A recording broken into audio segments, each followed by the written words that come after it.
Welcome to the Grow Your Independent Consulting Business podcast. I'm Melisa Lieberman, a fellow IC and business coach. On this podcast, I teach you to become a consistently booked independent consultant without becoming a pushy salesperson or working 24/7.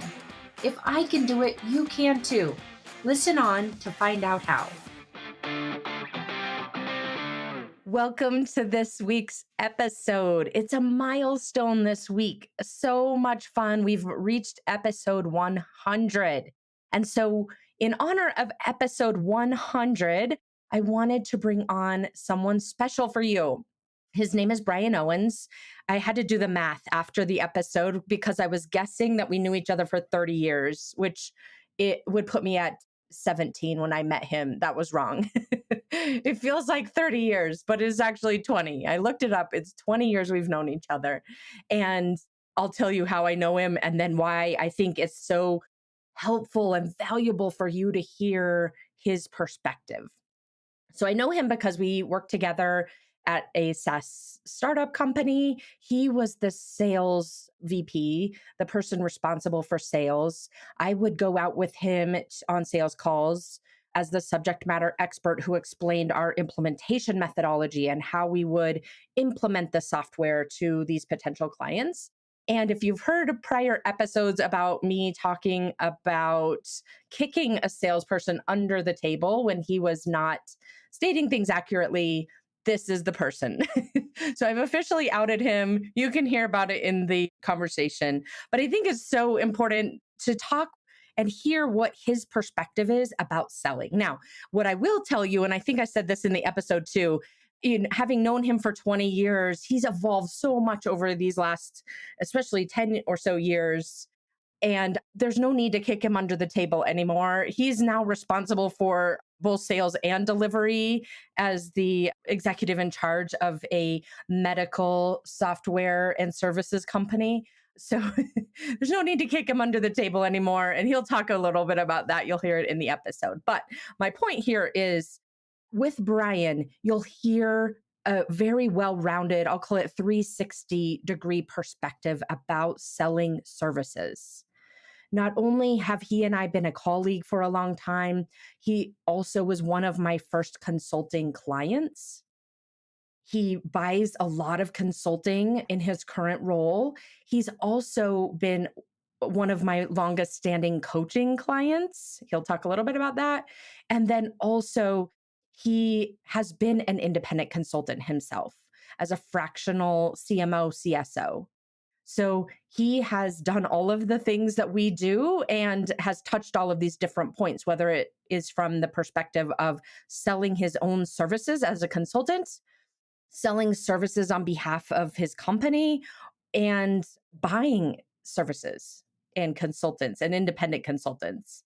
So that's why I wanted to bring him on this episode because he has such a well-rounded set of experiences in our space. And I will tell you, having worked with him and worked with so many of you and talked with so many of you as independent consultants, and quite frankly, being one myself, his brain works a lot differently than ours is kind of works by default. I'll say it that way.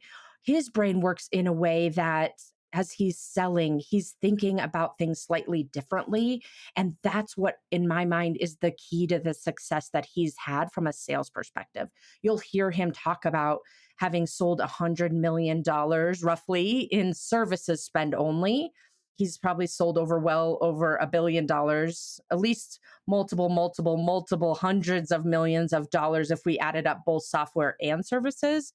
But for our purposes here, we're focused on the services. And so him having this background of having sold over $100 million in services, a chunk of which is his own services as an independent consultant.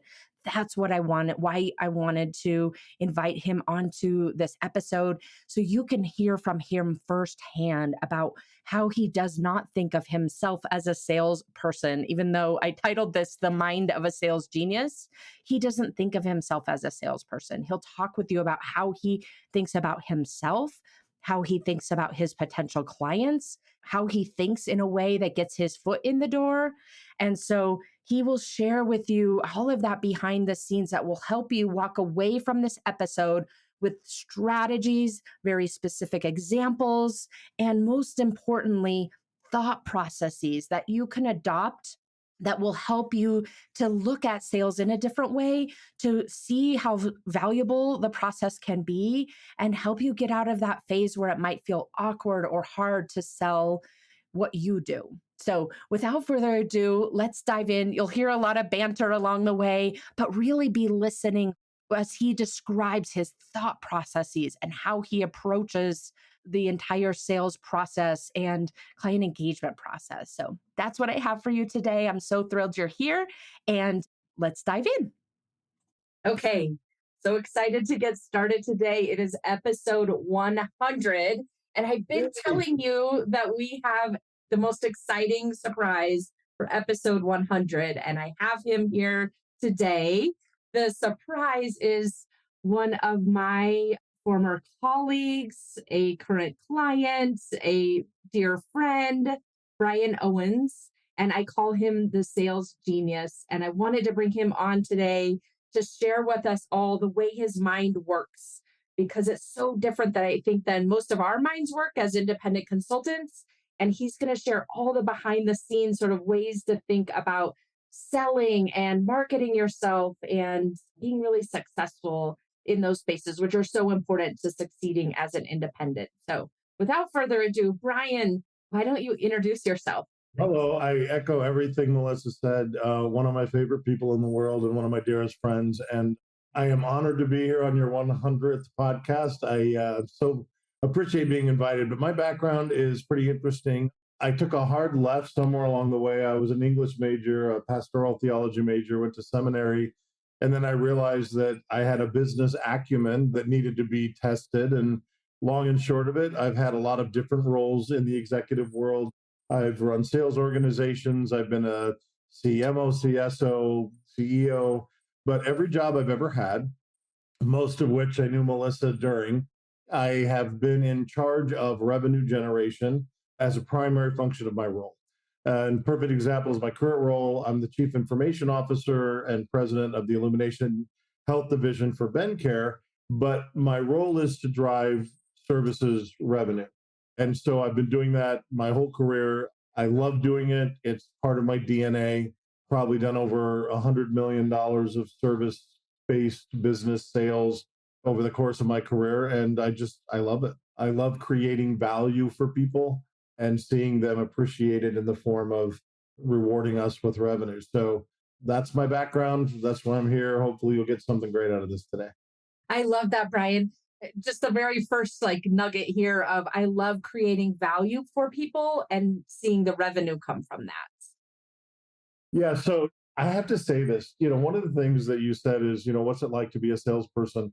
I don't consider myself a salesperson. And, in the world today, I don't know why. I think it's kind of sad, but being a salesperson has a bad connotation. And I can remember my spouse, who I helped start a business, which is services related, used to say to me, well, I'm just not very good at sales. And it's like, stop it.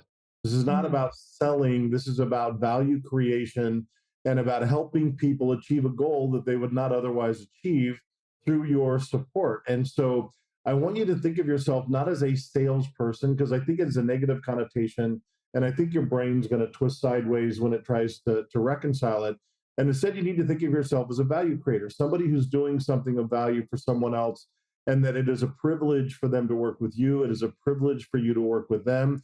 And you're not hawking widgets. That's not what this is about.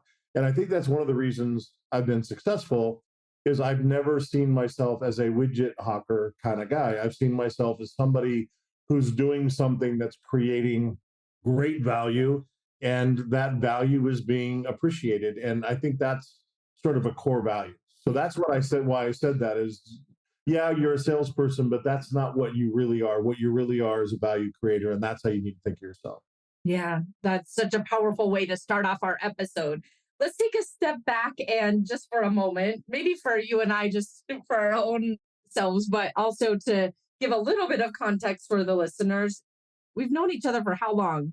30 years? Decades, decades. Decades. I don't know. I stopped counting. But basically, I think it would be kind of fun thinking about like what stands out from a business Uh, perspective.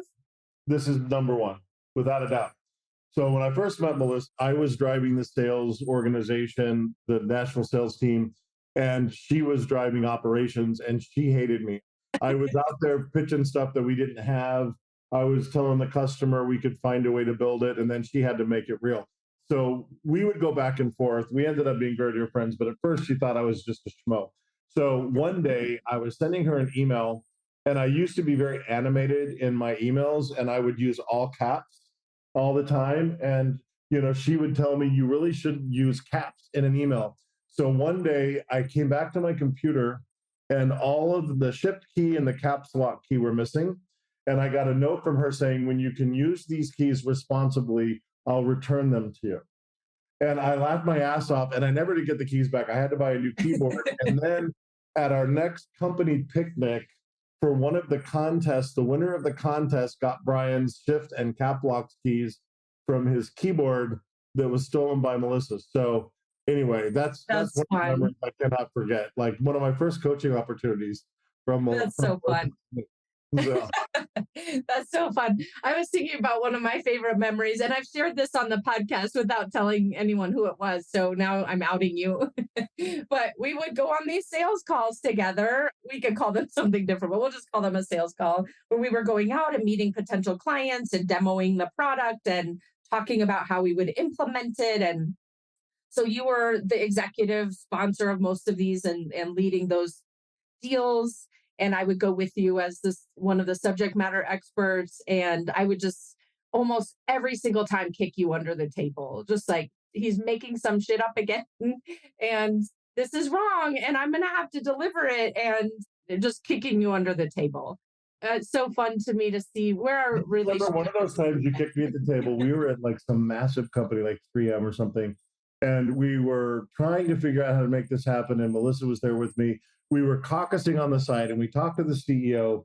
And the CEO said, "If you close this thing, I'll eat my shoe." And so I hung up the phone and looked at Melissa and said, "He's going to eat that damn shoe if it's the last thing I do."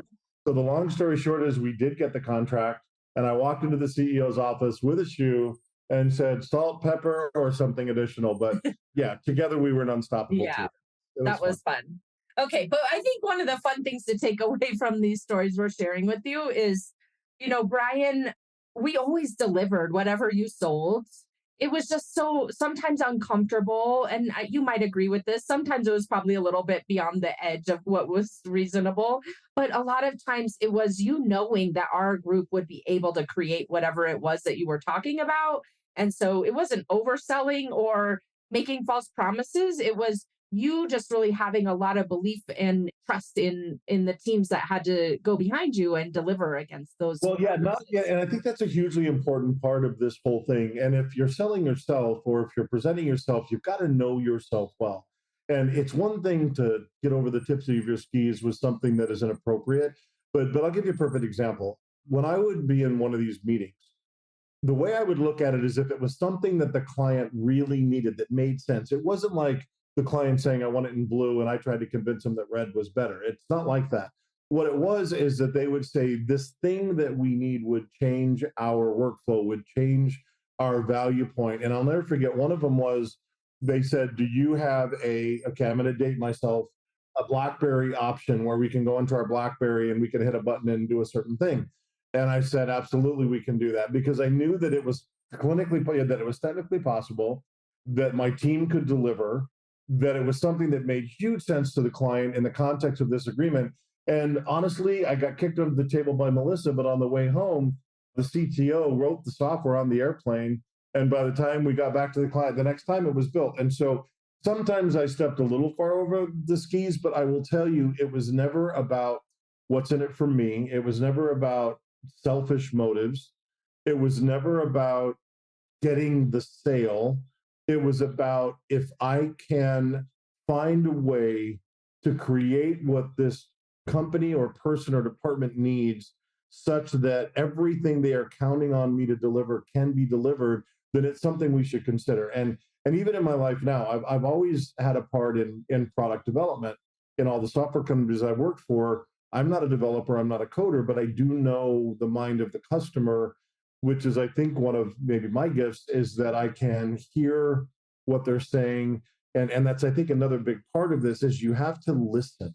You have to understand your customer. You have to understand what they really need. And I think what gives salespeople a bad name, and I think one of the reasons why there's this negative connotation is they're pitching.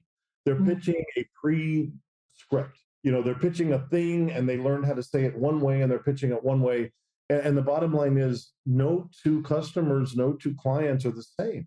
And so you have to make sure that you listen to what they're trying to achieve, trying to accomplish. What is their pain? What is their concern? What is their challenge? And then look into yourself as the source of the solution and start understand and be honest with yourself. How can I help that? And what are the things that I'm good at, the things that I know, the things I can do that will solve that? And if you go at it from what's best for them, not what's best for you, you'll always win. You just will. I love that. Put yourself in the mind of the customer. Yes. We put ourselves in our own mind because we're nervous, we feel pressure, whatever the reasons are. And when we're staying in our own mind, then we're falling short. We're falling short because we're not listening, like you said. We're not able to understand and really truly understand what the potential client wants and how we could solve that and how to be creative in solving that problem for them. We're just trying to sell them some kind of predetermined idea that we've got. Yeah, I mean, and the whole reason, I don't know everybody on this call, obviously, but the whole reason you got into this line of work is because you must have some level of confidence. You must have some level of expertise.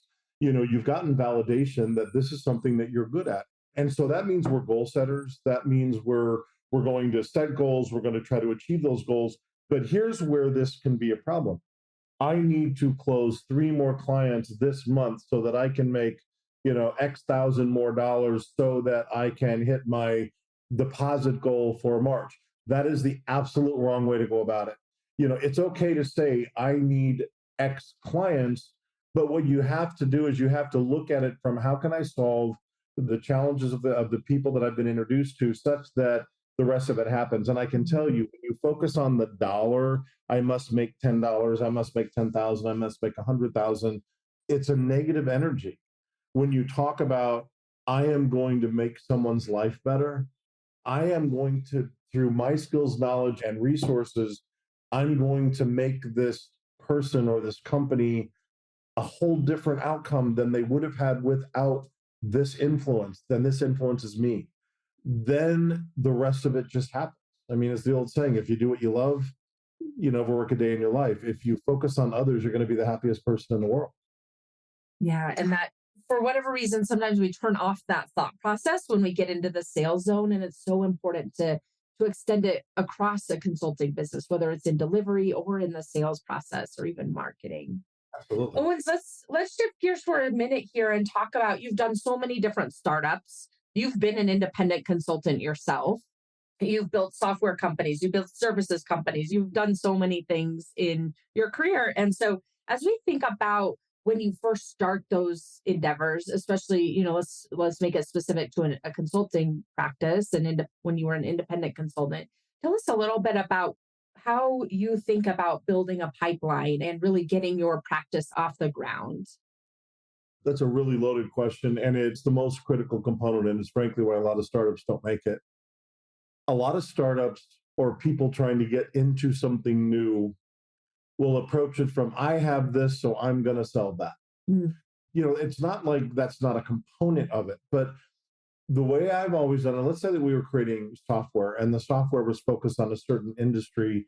My first thought in terms of pipeline is first of all, just getting back to sales 101, make sure you're talking to the right person. Mm. But focus on the organizations that will most benefit from what you have or can do. And then in the course of the conversation, then, this is a little different in the consulting world because you're generally approaching a person or a department. But what you have to make sure is that you're talking to the person who can actually make the decision and that you're considering the people that they're talking to, because I don't care what anybody says, you're never going to convince a single person and get what you need in the end. If you are talking to someone who's married about personal coaching, there's someone else in the house that's going to influence their decision. If you're talking to a department head about helping their team of people do better or be better, you've got to think about what's driving them. And so what you do is you approach someone who is capable of making the decision, capable of, sort of need, time, and money. So whatever I've ever done is that, do they have the need for what you have? Can they afford to pay for what you have? And then do they have the time or willing to take the time to do their part? Because if they want you to sign up to help them, great. Can they afford you? If they can't, move on. Don't lower your price, move on, because there are plenty of people out there that can afford what you do. So I don't deal.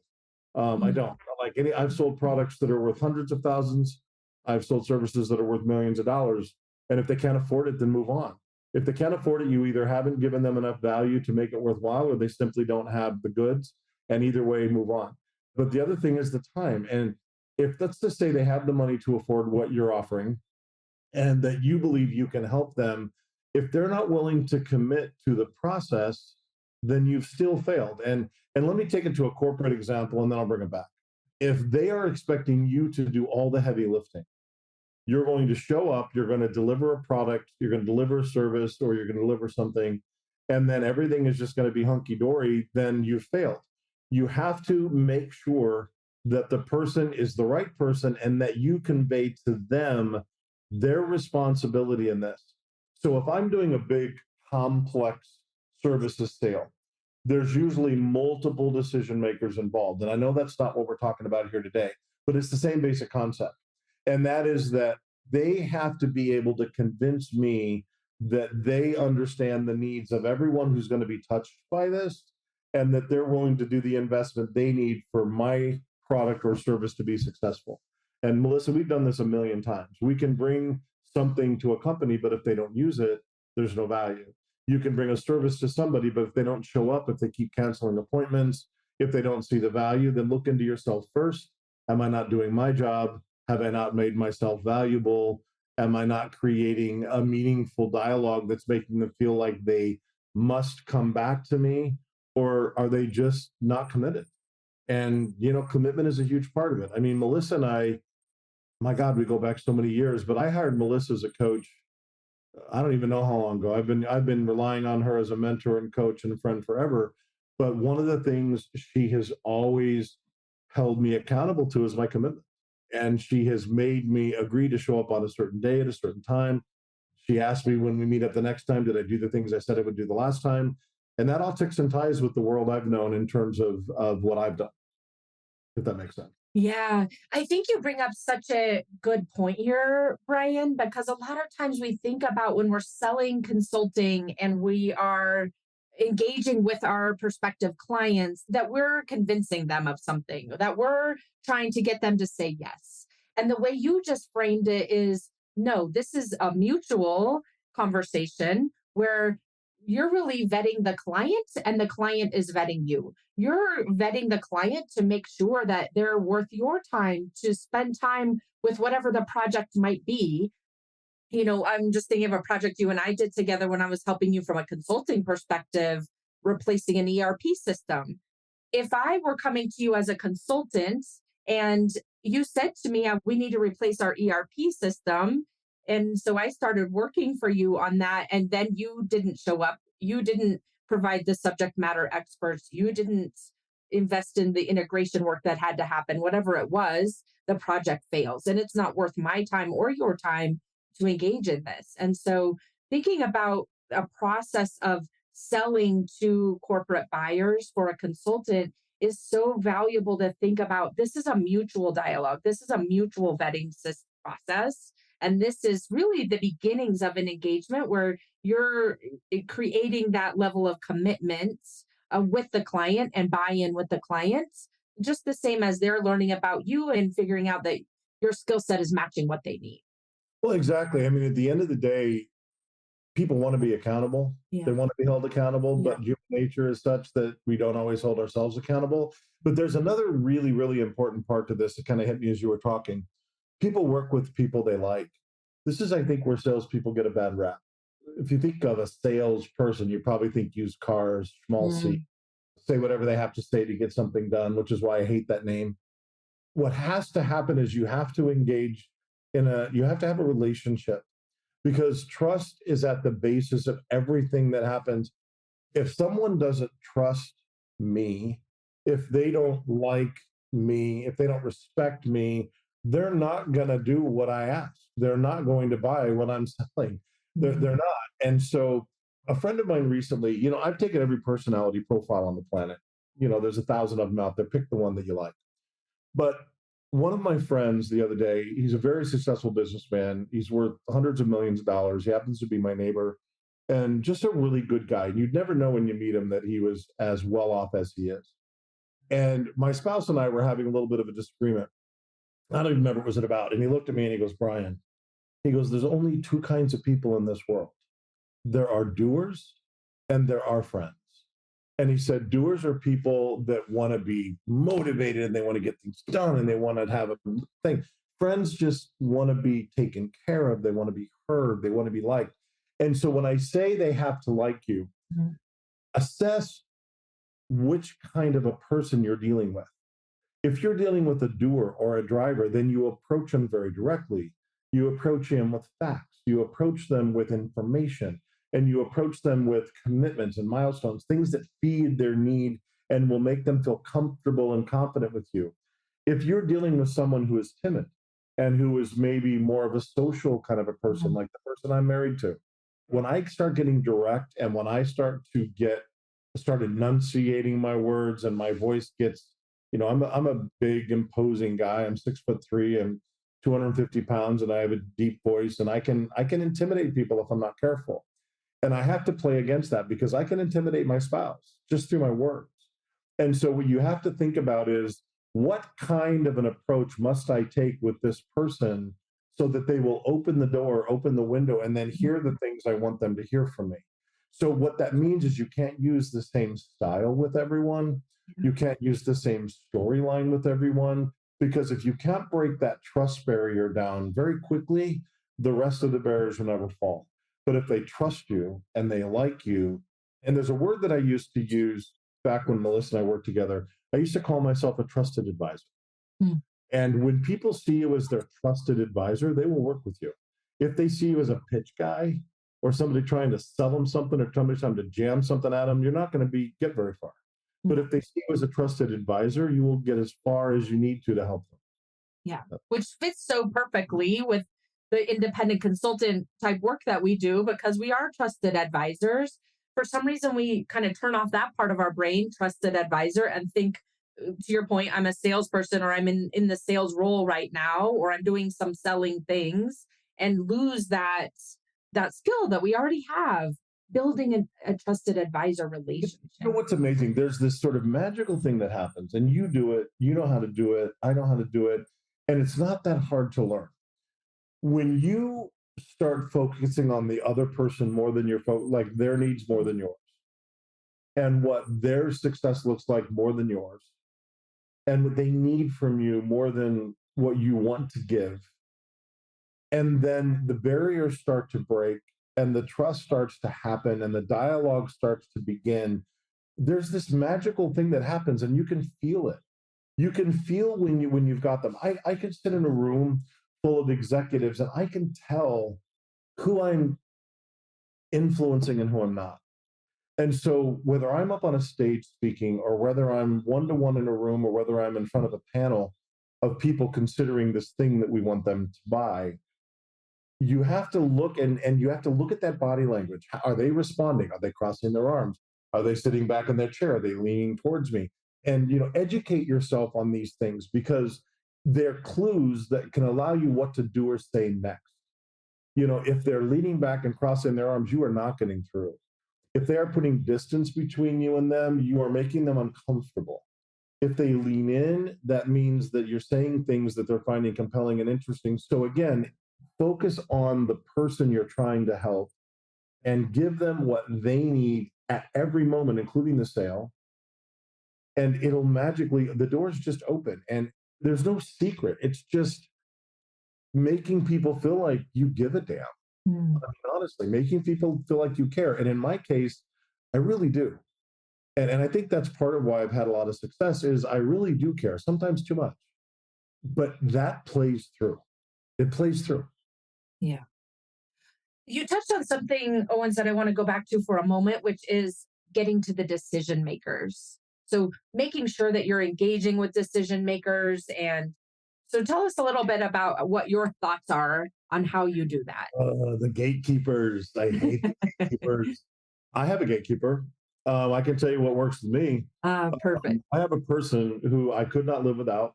Her name is Deanna. She runs my business organization, but she's also my shield. And if I want to be guarded, she guards my time. And so I guarantee if you're selling to a corporate buyer, they have their sentries in place to avoid people like you. So the way you get around those gatekeepers is refuse to engage with them. Like they're not going to get you anywhere. If you think for 1 minute you're going to tell an admin or an assistant, somebody somewhere that it's really important that so and so call you, they're not going to call you. And you've also got a little bit of a teaser. So what I will do is first of all, I'll get a hold of the email address of the person. And sometimes you got to be a little clever. I mean, you just call them and say, hey, look, I wanted to talk to John. Is he available? And so you've got to, when you're calling to get to the decision maker, act like you belong. Because if you call, can I talk to John? Is he available? Hey, could you tell me when he might be available? They're going to see you coming and they're going to shut you down and you are never going to get anywhere. What I do is I don't care if it's a CEO, I don't care if it's a freaking chairman, I don't care if they're worth $1 gazillion, I don't care if they're the frontline manager. I'll just say, hey, this is Brian Owens. I'm calling to talk to John. Is he available? Well, is he expecting your call? It's like, I don't know, but I'm sure he'll appreciate it when you get him on the line. And I just go in very assumptively, like I belong, like I'm supposed to be there. And then they'll come back and say, he doesn't, what is this regarding? And it's like, I tell you what, I've got to jump on another call. Let me just shoot him an email. I can't remember. Is it? And if you look at any email from any organization, they're all the same. It's either first name, last initial, first initial, last name. And you say, what, the last time, is it B. Owens at bencare.com or is it Brian at Bencare? I can't remember. And they'll say, oh, well, no, and before you know it, they're just going to be giving you information. And then when I approach the decision maker, I can see as a CIO and division president and a former CEO, I delete a bazillion emails a day because it's so clear it's a form letter. It was something that they sent to a gazillion people and they don't know me from Adam. But if something seems personal, hey, I'm trying to get a account. I knew you were going to want to chat. And then I put something in the email. I don't tell them exactly what I'm trying to do, but I give them a teaser. I'll give you a perfect example. One of our clients at Elimination Health, which is a medical research company that I'm the division head of, is Amgen. And so we've been trying to figure out a way to get them to spend more money with us this year because we know we can help them. So somebody called me and said, hey, just shoot me an email that I need to send so they'll know what we're talking about. And I didn't put in the email, I am Brian Owens from Illumination Health. We are trying to sell you, medical data, and we would appreciate a call so we can talk about our portfolio of products. Nothing like that. I found out a little bit about the person. I found out a little bit about what they wanted. And what I said is, hey, John, I was told you and I should connect. I know that you've been struggling getting your product to market. My understanding is your product's only been in market for a couple of months and that you're really trying to get awareness with the physicians. I think I can help. Let me know. I mean, I got a call back in like 15 minutes. And so what you've got to realize is you only want to provide enough information to get them to call you back. And you've got to have a hook. You got to have a nugget. It's like my dog. I have a 9-month-old puppy that is making me freaking insane. He's a beautiful husky, but he doesn't pay attention to anything. Like he doesn't come when I call. I'm sending him to boarding school. But I'll tell you the one thing he does do, if I have a treat in my hand, boom, he's right there. If I want him to go in a cage and I grab a treat, man, he is there. And I don't mean to be crass, like, now you don't put it in that sales guy bucket. What I'm saying is, if they feel like there's value for them, they'll respond. Yeah. And if somebody that you're talking to get to the next person feels like there's value, they'll pass it along. If they feel like I'm going to get in trouble if I don't pass this guy, he sounds like he knows this guy, he sounds like this is something that's supposed to happen. Or, hey, John told me I should give a call to Jeff. Jeff and I haven't met, but I was told by John we have to meet. It's in our mutual best interest. When's he available? Is Tuesday? Is he in town Tuesday? And you just be assumptive. So I don't know if all that helps. I know that was a lot. Sometimes talking to me is like drinking out of a fire hose. But the point of it all is in your head, if you have to look yourself in the mirror, before you start making those calls, which are the most arduous, horrible thing, and before you have to send the email, believe me, it's not fun. It's not fun for me. It's not fun for you. But just look yourself in the mirror and say, their life will be better if I'm involved. Mm. I am worth it. I am viable. And get yourself in the mindset that I'm worthy, and the rest will happen. And then, by the way, if you can get a referral, you bypass all that stuff, because if you get a referral, you're in. So always go the referral route first. But if you can't, then you can do the other thing. Yeah. This is so helpful because it's like in your brain, what you're thinking as you're doing these things that so many people do, and to build a pipeline that are unsuccessful. And for you, the difference of being successful or not successful, to me, as I look at it from an outsider's point of view, is the way you're thinking about it. And one of the things you said that's so important that I think most people miss is I belong. Like I'm a peer to this person. It's okay for me to talk with this person. There's no hierarchy here. There's no they're better than me or they're different than me or any of that. Your thought process driving all of this is I belong. I have a seat at the table to talk with them, and I have value to give to them. And how am I going to frame this in a way that is valuable to them? It's true. And Melissa, how many times have you and I talked about this? I mean, as much success as I've had, and as many amazing jobs as I've held, we all have our inner demons. We all have our those trigger points that make us feel unworthy, or inefficient, or maybe whatever it is. And I'm telling you, you have to overcome it, because it comes through, whether it's in your voice, or whether it's in your demeanor, or whether it's in your outcome. If you don't believe you belong, they aren't going to believe you belong. If you don't believe you can help them, they aren't going to believe you can help them. They're not there to convince you that you're worthy to sell them something. You're there to convey to them that you can offer them something that no one else can, in a way that no one else can. And if you believe it, and I'll tell you, I do believe it. Every company I've ever worked for, I've believed in the product, or you can't be there. It's like where I'm at right now. We started out with nothing. I mean, Melissa was there with me on day one. The CEO had a concept. What if we could harvest all this data, and we could make it available in these unique and fascinating ways? And I'll tell you the other thing that just triggered on my brain. There's nothing wrong with doing well by doing good. And I think some of us, when we feel like we don't deserve something, we feel like there's some part of our brain that feels like we shouldn't make a certain amount of money, or we shouldn't have this much success. And I've been guilty of it, and I've been a slave to it in my early days. But I'm telling you, it's perfectly fine for you to do well.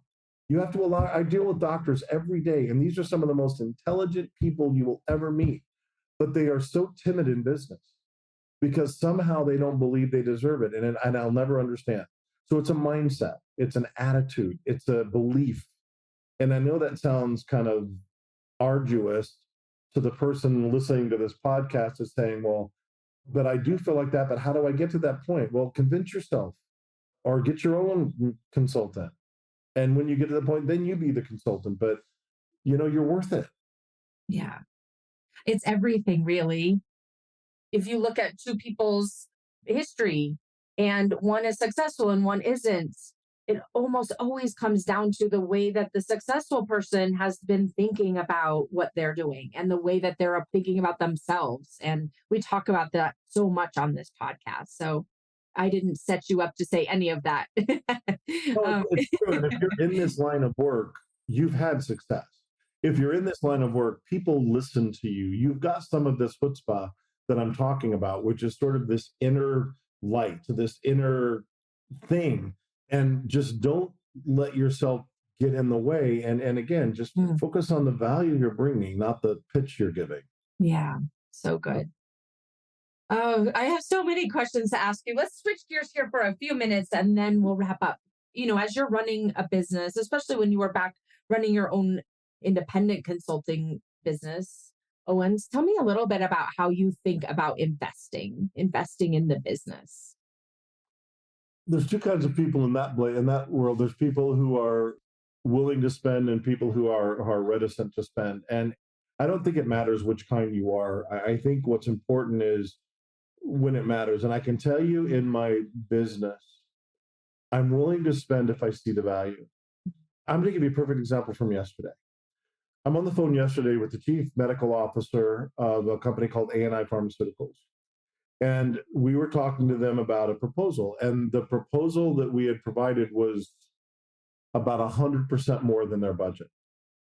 And so what the chief medical officer was saying to me was, well, maybe we should do part of it this year and part of it next year. And I looked at her and I said, can I just back this up a minute? I said, my understanding was you needed doctors to be aware of your drug now, and that you need enough doctors to use your product that you can prove it with some sort of formal documentation at the end of the year so that you go into next year sort of on a rail. And we just had this conversation. I said, look, we can do that, but do you really want to sacrifice the value that you're going to get this year because of budget?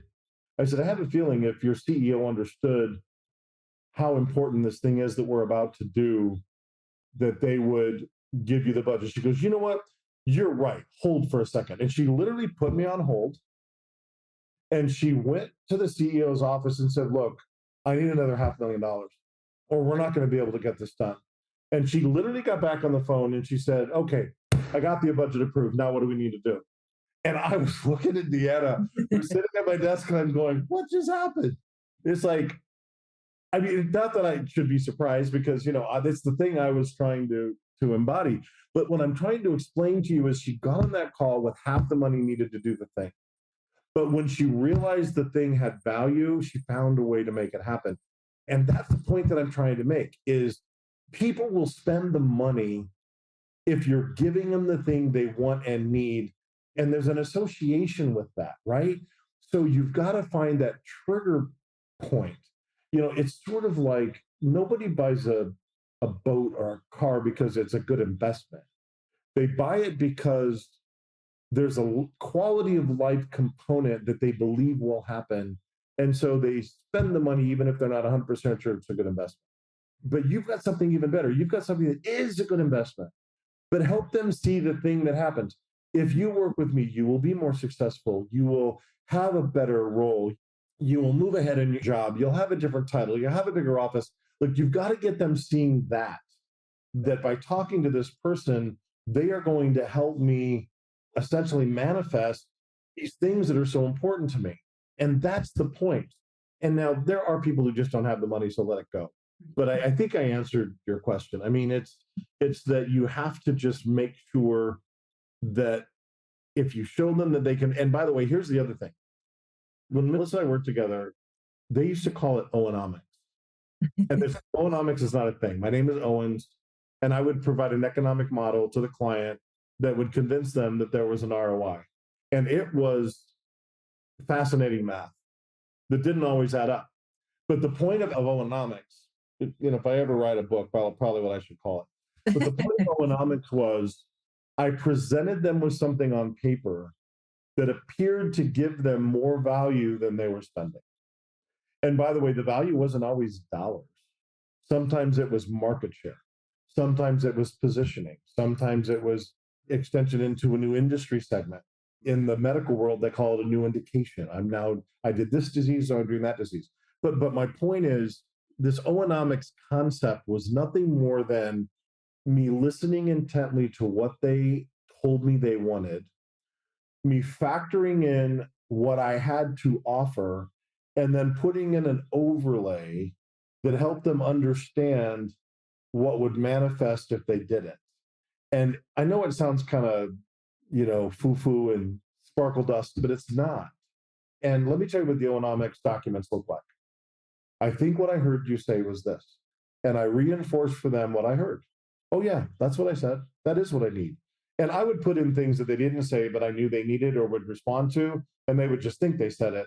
But that would be in the first bucket. And then it would say, and I believe if this is what you need, that this is the outcome that you're looking for. And then I would put in an outcome that was vaguely specific.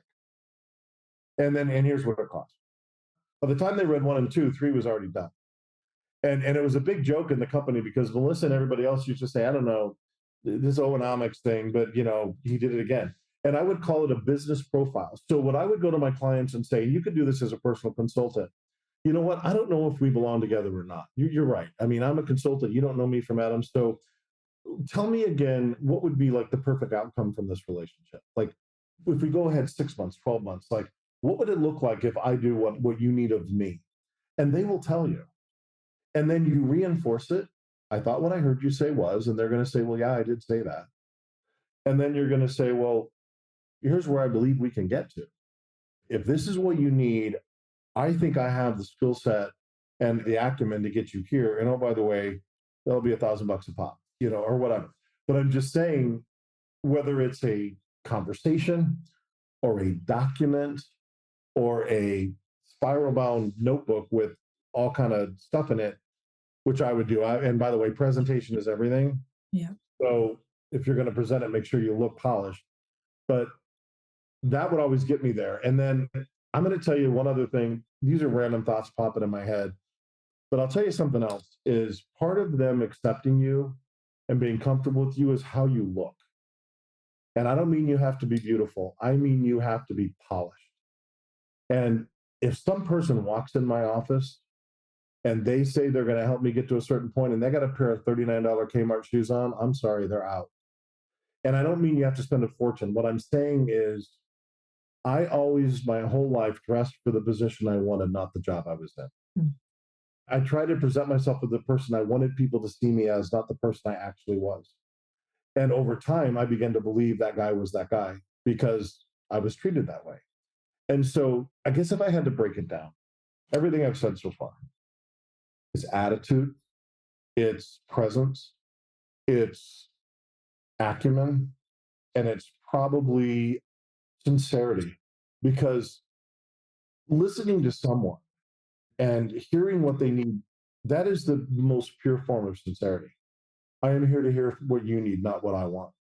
And if you can package that, it's not a lot, but it has to go together because if you're missing one of those quadrants, you're not going to be successful, not as much. I mean, if you're beautiful, maybe you got to have a leg up, but I know a lot of beautiful people that are horrible failures.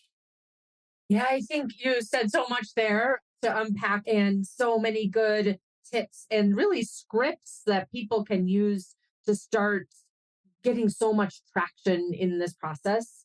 One of the things, I don't even know if you realize this, Owens, but this Owenomics, what you're describing is really describing what is called in our industry value-based pricing, which you're probably a pioneer before the person who pioneered it, Alan Weiss, which is really helping to create this big picture for the client. This is the value that you're going to receive. Now, why did we call it back in the day Owenomics and why is it value-based pricing? It's not a literal, like this I can quantify and it's a math equation that, comes together and works perfectly. It's not that. It's you showing the potential to the client, you demonstrating that you listen to the client and what they valued and quantifying that for them in a way that they can see directionally really makes sense for them from a business case perspective. No, I agree. And I tell you, and, try to have fun with it because it shows through. If you're happy, it shows through. I mean, I have my good days and my bad days, but, I've managed teams for years and I've had clients, and I will tell you, I don't lose many customers. I don't lose many staff members. The reason Melissa and I have been together for so long is because we know the value that we create for one another. And I'm just telling you, if you can learn these key things, it's not only going to put you into that wondrous zone that we all want, which is called success. It's only going to give you success, but it's going to give you perennial success. Yeah. It's going to give you success that breeds success because once you kind of figure it out, it's happening because you can feel it. It's sort of like, when you met that special person and there was a moment when you knew I love this person or you knew I like this person. I don't want to be all schmaltzy, but it's kind of like that. It's a different emotion, but when you and that person are connecting, when you are. And if you are going down a rat hole and it is not working, sometimes you just pull back and try it again another day. There are some people that for the life of me, I will never be able to get them to trust or want or respect me for whatever reason. There's not many, but I've come across them. And when I do, I just cut bait because I can't help. Yeah. And instead of beating myself up by the 3 people in my life that didn't want to work with me, I focus on the hundreds that have. And that's, I think, the other thing you've got to really guard is when you're working on your own. When I was doing independent consulting, you're in your own head a lot. Yeah. You're working by yourself a lot. You're in an office preparing a lot. And if you don't watch it, you can let those negative feelings creep in. You had one bad call, so I'm not going to talk anymore today. Or I had one bad situation. Just try to remember all the good ones and keep it in perspective. I don't have good days every day. I don't have success every time. I have to do at bats, with clients. I mean, but if you just stick to it, it'll happen. Thank you, Brian. Thanks for being here on this 100th episode. Anything Hey, else you want to add before we wrap up? the only thing I would add is, Melisa, I'm so glad you're in my life. You are one of my most favorite people in the entire world. And I can tell you this, my life is better because of you. And I hope people say that about me someday. And if people say that about you who are listening, then you made it. Well, I can say that back to you. I say that to you, but publicly also. So glad you're in my life and for us to have been working together for so long in so many different capacities. Thank you for spending your valuable time giving us the behind the scenes, what happens in your brain as someone who's so successful and has, I'll use the word, sold and delivered so much value to your clients. And I'm so grateful you were here on this 100th episode. And if All anyone right, wants what's up? if anyone wants to reach Brian, you can send me an email. We'll put my email in the show notes and I can connect you to him. But thank you again. I appreciate you being here. All right. Well, best of luck, everyone. I hope I helped. Thanks for joining me this week on the Grow Your Independent Consulting Business podcast. If you liked today's episode, I have 3 quick next steps for you. First, click subscribe on Apple Podcasts or wherever you listen to make sure you don't miss future episodes. Next, leave me a review in your podcast app so other independent consultants can find and benefit too. And finally, to put the ideas from today's episode into action, head over to melissalieberman.com for the show notes and more resources to help you grow your consulting practice from your first few projects into a full-fledged business. See you next week.